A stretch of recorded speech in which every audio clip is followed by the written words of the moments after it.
Free will essentially connotes meaning, where determinism then connotes meaninglessness.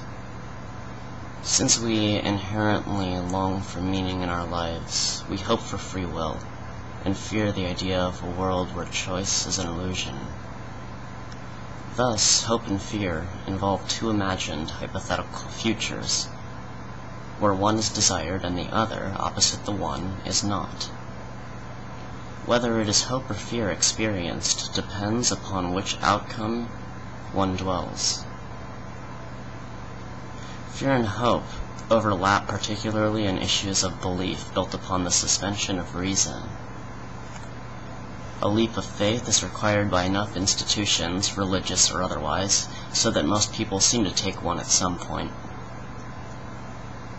When the innate human desire to understand the universe denies the innate human inability to understand the universe, we suspend reason to fill in the blanks and find solace.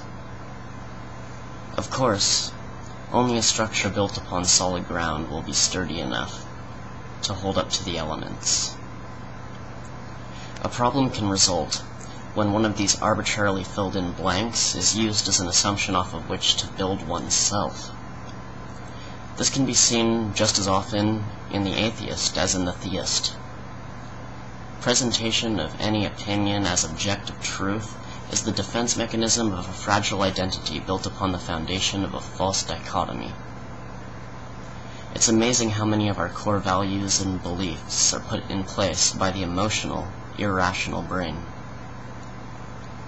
If a reasonable person might argue either side of an issue, then the issue itself is illusory.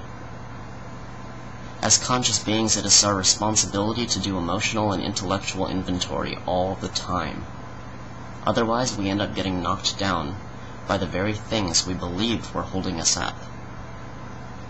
It always seems to me that, in the end, we only have control over where we choose to place our identity. Perhaps admitting this could enable us to find a more stable solace than an arbitrary side to a false dichotomy.